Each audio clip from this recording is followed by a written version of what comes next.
helpfulness. This is sometimes what the journey of trusting Allah subhanahu wa ta'ala, putting in the work, pushing yourself through the difficult times looks like. Assalamu alaikum everyone, and welcome back to my channel. If you are new here, my name is Hannah. I am a board certified physician associate. I am also a trauma coach, and my YouTube channel is about my self-improvement journey. So if you like that kind of content, subscribe and join the community, inshallah. I'm always a little hesitant to make these kinds of videos because there are just aspects of my marriage that I like to keep private, obviously. But when trying to think about videos, I really think about what are the types of videos that helped me at different points in my life.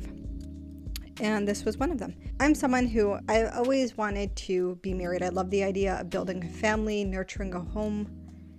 I've always wanted kids. And the thing that was difficult was that I was growing up in a community where there were a lot of very toxic, unhealthy marriages. And it was odd because as I was learning more about the beauty of marriage in our deen, right? It's the hadith that marriage is half your deen, and the rights of a wife and the rights of a husband, and there's just beautiful structure to the institution of marriage in Islam. It was so contradictory to what I was actually seeing in reality. And I watched these women who I knew and I admired wither away in these marriages that were soul sucking, that were not fulfilling. Two men that weren't fulfilling the duties of a husband. Well, I'm someone who's very action oriented, hence why I even have a self-improvement YouTube channel to begin with. And so I figured if there is a problem, there's got to be a solution, and there have to be things that I can do to at least stack the deck in my favor. And so I built out a 3-step plan of what I was going to do to raise the likelihood of an incredible, beautiful, healthy, fulfilling marriage for myself. Step 1 was I was going to do whatever I needed to do to build the skill set of being a good wife. And that was going to be based on the sunnah of the Prophet ﷺ. And I was going to shed the things that would make me a self-serving, bitter, and unloving partner. Like the research junkie I am, I dove into studying. I looked into the tafsir of verses regarding marriage. I looked into the works of scholars of our deen regarding marriage. I even looked into the research literature on marriage and what makes a successful marriage by modern day researchers. And I compiled all of that, and I actually ended up doing premarital coaching work with the content that I had built out. I have a premarital workshop. I don't really give it as much now, but if you guys are ever interested in it or anything, drop a comment below. Maybe I'll actually deliver on my YouTube channel, or if your community wants it, I can deliver it there as well. But the point is, I had this robust plan of how to become a better wife. I believe self-improvement was a huge element, right? You attract, they say like attracts like. And even in the Quran, Allah subhanahu wa ta'ala tells us that the righteous men are for righteous women and righteous women are for righteous men. Part 2 of the plan was I needed to root in my relationship with Allah subhanahu wa ta'ala on this journey. The thing about marriage from an Islamic perspective, right, is it's one part is you need to do the work. Yes, there are people that we know who magically found their spouse and it's amazing and it's great, but that does not work statistically most of the time. We need to be proactive about this. Nothing in life, there's nothing in life that is worth having that magically appears for everybody. So yes, there's a part and an element where we have to do the work, but then there's an aspect of it that is extremely divine. And if you're Muslim, you can't deny that, because Allah subhanahu wa ta'ala tells us that He's already created for us our pairs, and whether we meet them in the dunya or the akhirah is another question, but we need to trust that part of the job is on Him. And so there was a lot of dua, there was a lot of consultation with Allah subhanahu wa ta'ala in this process. The thing for me is there was never a shortage of men who were interested, alhamdulillah. It never was. I was constantly being asked about, people were constantly asking for my hand. That wasn't the issue. The issue was finding the person who had the qualities that I felt that I needed in a husband. And so step 3 of this 3-part plan was finding this person. And that meant identifying exactly what I wanted and all the qualities that I wanted. And I would have lists, and I would go back and I would revise the list as life changed and things that I desired and what I felt was important changed. And it changed a lot because this was a decade-long process for me. And the thing was, from when I first started this journey, which was probably when I was late 18, early 19 years old, I didn't marry my husband until I was 28 years old. And so all that time in between, as there are men who are interested in investigating these options, things were just not working out. Some were it was very simple. This is just not someone I would ever be interested in being with. Our values didn't align, or maybe they weren't where they needed to be in their deen. I just knew that it wasn't a good idea. Then there were others where it did seem like it would work. And for some reason or another, I would pray my istikhara and Allah subhanahu wa ta'ala would pull me away from that. This is 10 years. This is over a decade. And so it's very distressing, especially as I'm watching all of my other friends in my circle getting married. And I'm feeling like, oh my gosh, it's happening for them. But is it going to happen for me? Don't get me wrong. I'm extremely happy for my friends. And I love seeing people who I love end up in healthy, loving, nurturing relationships. It's absolutely amazing. But I think I speak for a lot of people who are in the situation, or who might have been in the situation, where you think, I want that and I'm scared that it's not going to happen. And that's when doing the work and the 3-step plan became more difficult, because it was easy to do it when I was like, I'm young and I have a lot of time and this and that, right? Like the options are spread wide and far. But it's hard when it feels like there's a timeline or a deadline that's closing up on you. And there were points where it was just very distressful. I actually went through an engagement that was a pretty decently long engagement, and it ended up breaking off. And it felt like, whoa, this is a huge shock to me. And it really threw off kind of like what I thought I was doing things right, but I'm obviously not. So what now? But it just got to a point where I would almost say, in the sense of like desperation. When I say desperation, I mean emotional desperation. I was just like, you got to show me a sign. You got to show me something, because I'm trying my best here. I'm working on myself. I'm doing what I can.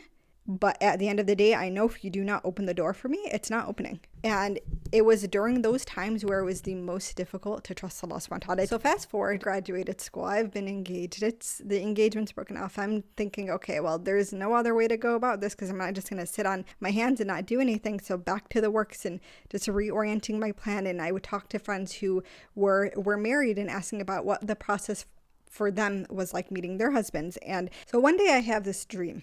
It's in 2022, and I have this dream, and it was a very hopeful dream.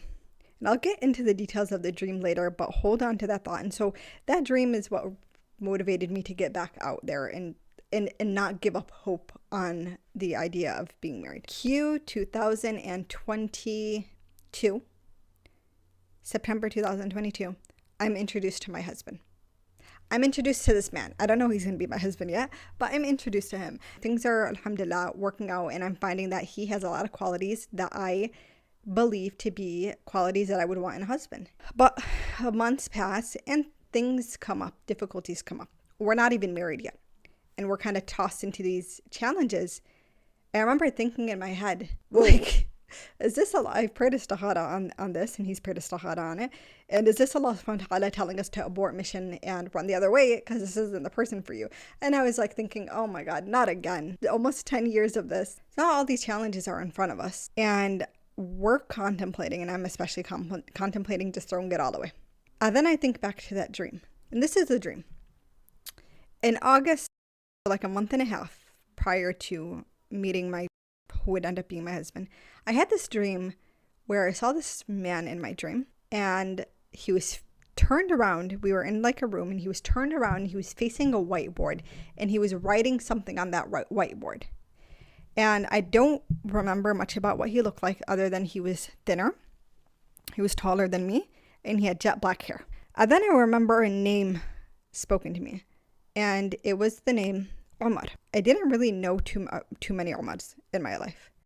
So when I had that dream, I was like, I asked for a sign. Maybe this is a sign. And there was one gentleman whose name was Omar, who I knew was interested in me many years ago.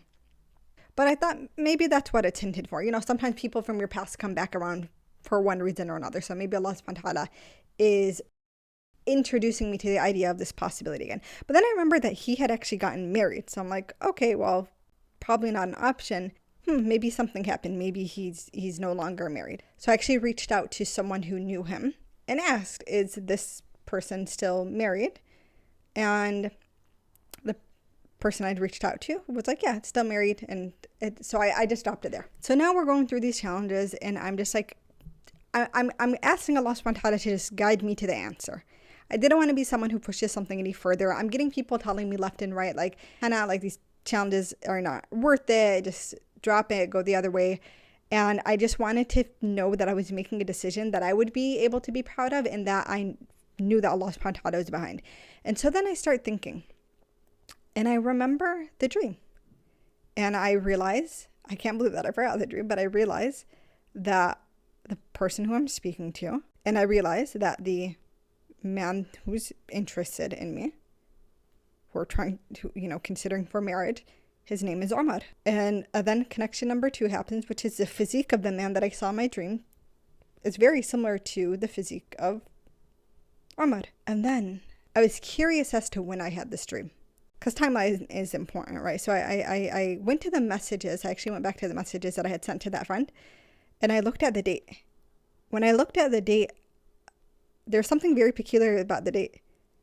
And what was crazy about this date was that August 3rd, which is the day that I sent the text message, is Omar's birthday. And so I saw that and I was like, whoa. Okay, if there was ever a confirmation, Allah gave me the name, the physique, and the birthday when I'm asking for signs of whether to continue with this or not. So ultimately, I make the decision, let's just keep moving forward and towards this goal of marriage. And despite the challenges, on November 11th of 2023, Omar and I get married. And looking back and then looking at where I am now, as difficult as those challenges were, as hard and gut-wrenching and emotionally taxing and exhausting as those many years were, the person it developed me into was the person that would be a good enough partner to my husband, because he was deserving of he's incredible. He's deserving of such an amazing wife. And I needed that time to build the maturity and build the skills and build the understanding of what a righteous wife is, so that I could pour that into my marriage. And it was so redeeming to get to a point where I could see all of that effort actually come to fruition, because it was hard. I'm understating how difficult it was, you guys. It was difficult. It's very, very, especially when you want that partnership so bad. Now, here's a funny thing. You might be wondering, I was thinking about it too. It's like, what was up with that whiteboard? Why, of all the things, why was in my dream Ahmad writing on the whiteboard? And later on, I found out that my husband was an Islamic school teacher at a certain point, and so he would write on a whiteboard. But also, he's a math tutor. He did his bachelor's in math. He's amazing at it, and he tutors, and he has this whiteboard that he writes on. And now there's a giant whiteboard actually in our bedroom. Now, the point of the story is not to show off. I mean, I hope nobody gets that sense that that's what it is. I just wanted to share the story of hopefulness. This is sometimes what the journey of trusting Allah subhanahu wa ta'ala, putting in the work, pushing yourself through the difficult times looks like. And yet Allah subhanahu wa ta'ala is so powerful and so expansive in his mercy and so generous that he will bring to us the things that we want at a time that is most compelling and most beneficial to us. And not only that, he'll do it in a way that at the end makes us go, dang, Allah knew what he was doing. Obviously, he's Al-Alim. So to my sisters and to any brothers who are watching this, but especially to my sisters, keep working on yourselves. Keep truly trying to root yourself in the idea of being a righteous wife. Don't let people sway you towards things that are toxic and unhealthy. There's a lot of really bad marriage advice out there. A lot of really unhealthy, self-serving marriage advice. Don't let that sway you towards being a wife who is not in line with what Islam asks us to be. Keep making dua. Keep doing it. Sometimes Allah just loves the dua from us, and so he wants us to keep praying for something, because it's that closeness, it's that desperation for that thing that keeps us close to him, and he just loves that intimate time with us. That is my story, you guys. I hope that it was inspiring. If you liked this video, please like it. Please comment below hopeful comments for the people who are reading. Comment below any questions you have. And of course, if this content was interesting to you, then please subscribe for more, and I will see you in the next one. Assalamu alaikum.